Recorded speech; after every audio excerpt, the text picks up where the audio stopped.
Hello and welcome to the Creative Eye illustration. So I'm going to be going over the lesson plan really quickly. I'm going to go through it fairly fast just to give an idea of what we're going to be doing for this project.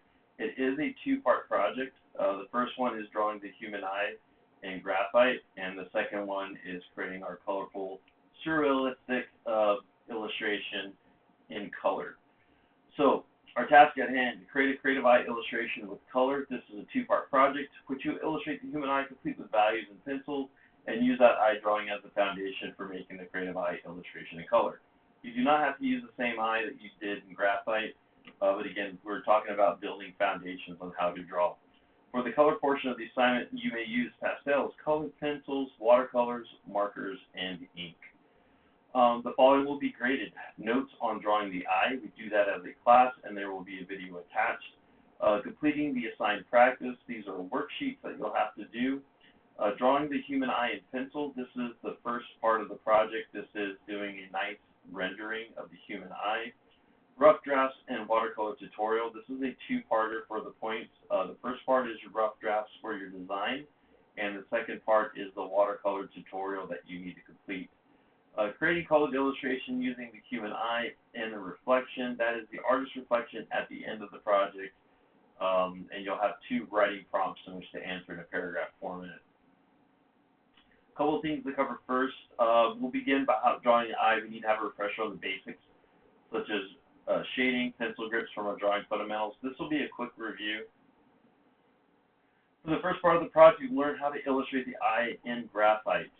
We will start by going over the various parts that make up the eye. We will begin our drawing by laying out our basic shapes. After we lay in our shapes, we'll begin adding values and fleshing out our forms. Once our values are in place, we'll be adding the details such as the eyebrows and eyelashes. We always do this at the end. You want to make sure your eye and everything around it is fully rendered because you don't want to be erasing. So we make the eyelashes and eyebrows near the end. These are the different handouts that we have access to in the class. These are the PDF versions. I always recommend clicking on these because you can enlarge them. So if you have problems seeing detail, you can just enlarge them, and they're going to be better than the photocopies. So drawing in the eye, your basic shapes. Shape of the eye, the iris, the pupil, adding parts of the eye, the tear duct, the upper eyelid, the walkway of the lower eyelid. Never draw the lower eyelid, render it instead with values. So you can see that we usually indicate the upper eyelid with a line, a soft line, but we do not do that with the lower eyelid. Things to know about the eye. The upper eyelid is like a tube that wraps around the upper part of the eye. One thing to remember is the eyelid should not be drawn as a solid line. It is a skin fold with a dark shadow that fades off. So it's really important. We see a line because we're seeing a very dark shadow where that skin fold happens. Another thing to keep in mind is you have to work on your observation skills. So certain people are going to have certain genetic markers based on their ethnic background, and their eyelids will appear different, so it's important to really look. One major aspect of the eye that people tend not to draw is the thickness of the eyelids. This is what makes your eye drawing very, very flat, especially the lower eyelid. Think of it as a bridge or a walkway on top of a dam that holds the water back, or in this case, the eyeball. So again, if you look at the diagram, you'll see the arrow, you'll see that white path. So that is that walkway. So your eyelid does have a thickness. It's important to remember that when we're drawing. This helps define our forms. Another aspect of rendering the eye that people forget is the shadow that the upper eyelid casts upon the eyeball. So majority of the time, light is from above us, and your upper eyelid is going to cast a shadow on your eyeball. And then down below, what I have is for drawing eyebrows, especially if you're drawing a female who has their eyebrows shaped. It's really not going to follow the path of the orbital bone. So what you want to look at is, I have indicators for judging your distance. So you always want to look at your reference or the person you're drawing, and you want to gauge the distance between certain markers, like the top of the eyelid to the lower part of the eyebrow. What is that angle that the eyebrow is ending with the eye? Usually it's going to be around a 60 degree. It could be 65. people tend to draw it very far out, and that means your eyebrow is now going towards your ears, so that's not natural. So it's really important. You could take a pencil, put it down on your reference, and you can say, oh, there's the angle. And again, it's going to be between 60 and 65%. But again, it varies from person to person. And these are eye notes. So you're going to have a link to the PDF of the notes to have everything written down. I'll also be including a video on the eye notes. We can look at the contour chart of an eye. The ability to see all the curves and angles and changes of planes will allow us to illustrate and render the eye more accurately. One of the biggest problems people have with drawing is they don't understand the forms, so they don't understand the change in planes, where things curve, where things jut out. So it's important to look at this chart and really look how the angles and the curves change on the eye. And you could take this approach to anything. If you want to render the eye accurately, you also need to know the following. Identify the various values. You should have anywhere from 5 to 8 values. Identify the shapes that the values make. The shapes will soften as they transition to the next value. So here I created a chart with some of the major shadows as they change. So you can see the darker shadows going into the medium shadows going into the highlights. Those shadows form shapes, and if you could recognize those shapes and start indicating those shapes, it also becomes a lot easier to render that form accurately. And then compare distances from easily identifiable sections of the eye to see how various parts align. So here I did another chart just to indicate that. With the eye, you can see the angle in which the eye is coming out from the side. And again, these are all things that you want to pay attention to because they'll help you accurately draw the eye in a given surface, which is the human head. And the human head also comes out, curves back in, comes out. So you can just look at the eyebrow to the middle part of the nose underneath the main part of the eyebrow right onto the bridge. And once you start understanding these shapes and understanding the bone structure underneath, it'll make drawing an eye much, much easier. So we're going to have 2 tutorials. You're only picking one of them. One of the things I like to remind people is on this tutorial here, you are not drawing 6 eyes. You're drawing 1 eye. So you have to think of this as directions. So if you tell someone they need to go somewhere and you're like, yeah, when you see this, hang right, go down 2 blocks, hang left, they're going to one destination. So this right here is just telling you how to get from your basic shapes and angles, a flat drawing, and how to get all the way down to the rendered version. So you're only going to end with 1 eye, and again, you can click on the PDF to get a better version. And again, this one, you're not drawing 12 eyes, you're drawing 1 eye. These are simply directions how to get from point A to point B. We have a series of videos. I'm going to escape out of here so the videos don't start playing. But I have videos from various artists. I'm going to be including my own videos for some of the tutorials. It's important to watch the videos because the way one artist presents it might click for you better than the way I present it or the way another artist presents it. So anytime you're learning how to draw, I think it's really valuable to look at different artists' different approach because one might really lend itself to how you draw. And for our first part of the project, again, this is a 2-part project.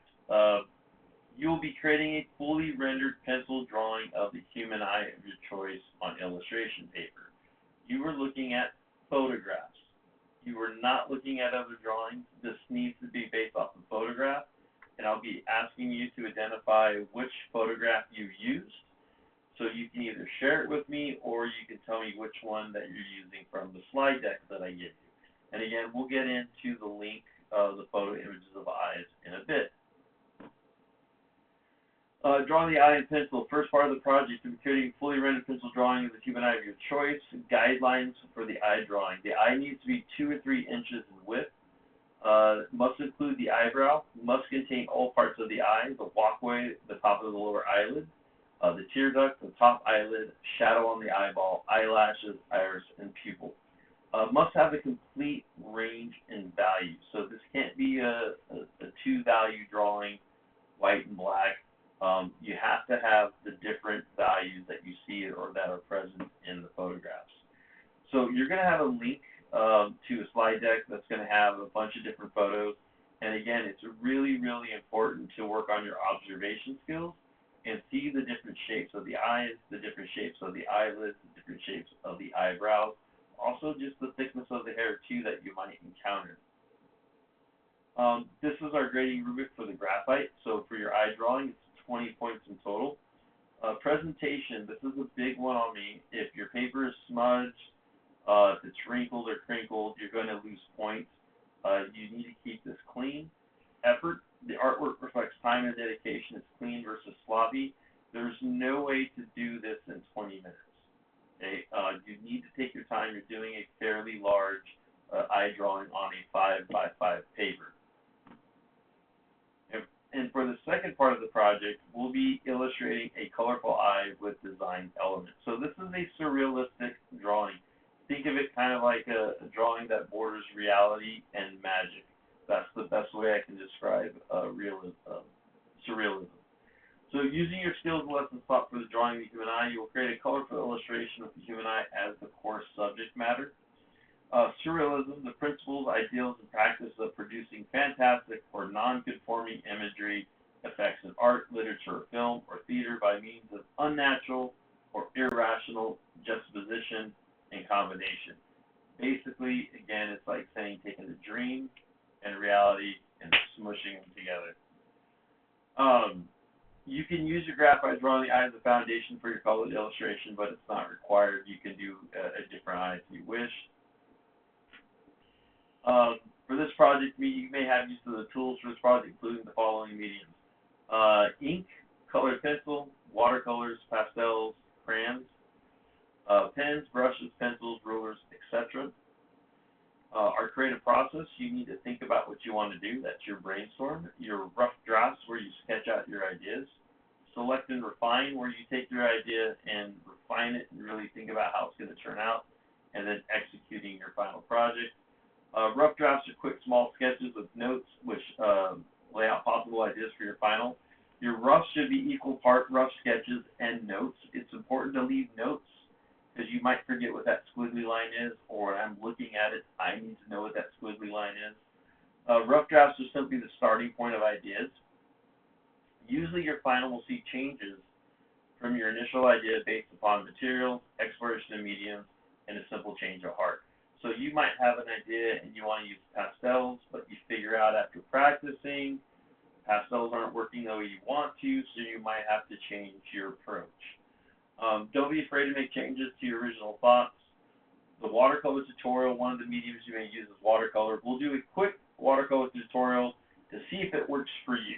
It is not a requirement, but I do want to give you practice and options. Okay, so rough drafts, again, are quick little drawings. These are a couple of our watercolor exercises. And again, our watercolor tutorial is not necessarily how to paint with watercolors. It's how to use watercolor for this project. It's very specific. Okay, and here's a couple of other rough drafts that you can see. Here is our grading rubric.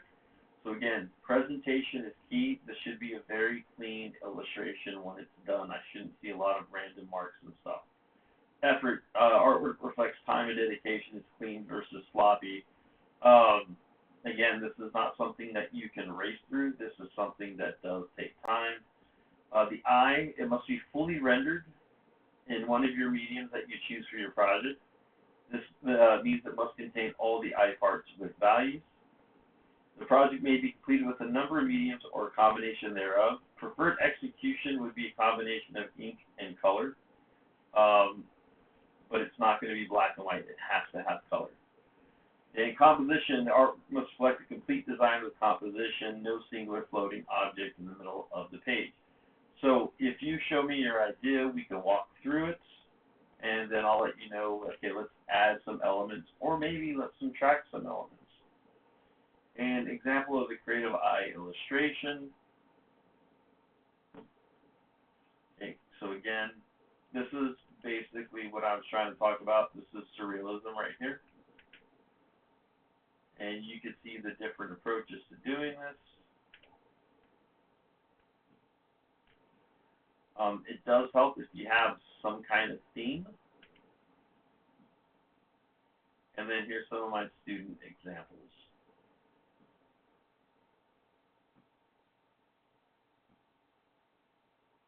Okay, so this brings us to the end of our project. You could go through and look at these and see what some of the previous students have done. I will be linking some other tutorial videos such as watercolor and for drawing and rendering the eye.